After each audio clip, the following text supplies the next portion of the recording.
Hey everyone, Oil Adrenaline Live here. I have been just researching and enjoying research on frequencies and looking at herbs versus oils. And I've been thinking about this. Now I love my herbs. I've got my aloe, I've got my basil. I'm so excited. My little lettuce seeds that I got. I have heirloom lettuce seeds and their little sprouts are starting to poke through.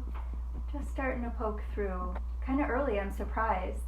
And I've got spinach coming up soon, and chard, and kale behind me, right there.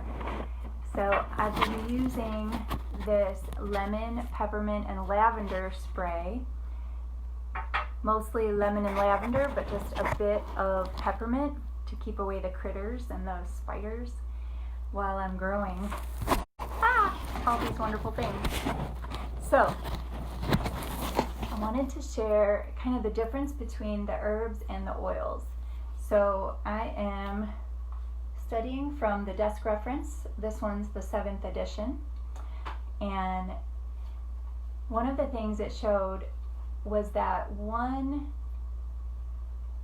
drop of peppermint oil is equal to 28 cups of peppermint tea. So you just think about the potency, the power punch that this little bit of oil, because it's the lifeblood of the plant, is able to pack for us. And I really believe it's for such a time as this, when we have so much going on in so many ways, that this lifeblood of plants the Lord has shown us and brought to us, shown that it's for this time for us. So reading a little bit from the book, it says, clinical research shows that essential oils have the highest frequency of any natural substance known to man and can create an environment in which microbes cannot live. That would certainly indicate that the oil frequencies are several times greater than frequencies of herbs and foods. So truly the chemistry and frequencies of essential oils have the ability to help mankind maintain an optimal health frequency. And then it's neat, like I'm hearing even hospitals are diffusing oils now as well, because inhaling essential oils are particularly beneficial because the sense of smell is the only of our senses that directly affect the amygdala, part of the limbic system of the brain, where emotions and memory are stored and released. This is why essential oils can have immediate and profound physiological and psychological effects. So patients feel better emotionally when oils are diffused in their homes. Within seconds, they're calmer, less anxious, with a little exposure and inhalation. So then I was looking at, again, the charts of the difference between herbs and essential oils. So herbs, if they're fresh, they have a megahertz of 20 to 27. If they're dry herbs, like the kind you would sprinkle on your food, they have a megahertz of 15 to 22.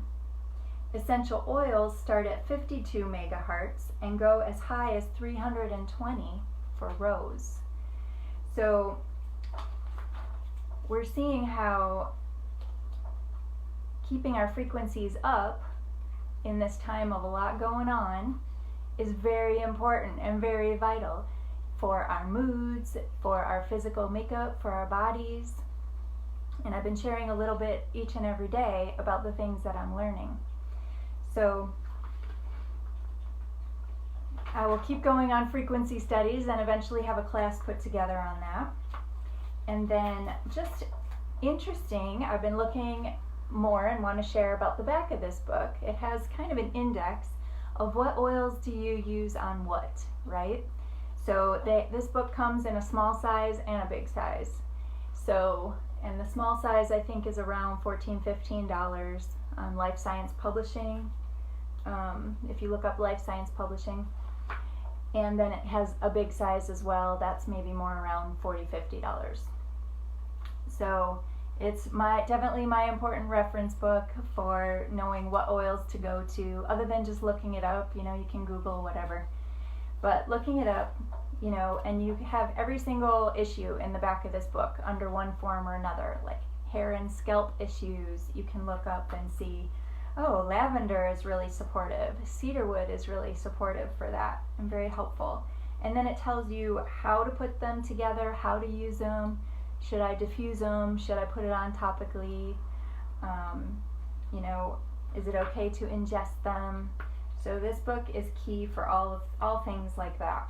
Neuropathy, I found another one of neuropathy, and helichrysum is good for that, supportive of that. Frankincense is on the list for that. So you can look up any issue in the back of this book. It's just awesome. You know, brittle nails, face, skin issues, muscle issues, just really any kind of issue. You know, female issues, male issues, whatever. They're in there. So I just wanted to share that little nugget. I'm loving all my research. The more I research, the more I love. And vice versa, I think.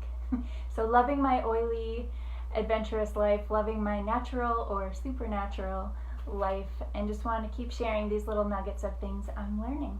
So share in the comments things that blessed you today, and talk to you more soon.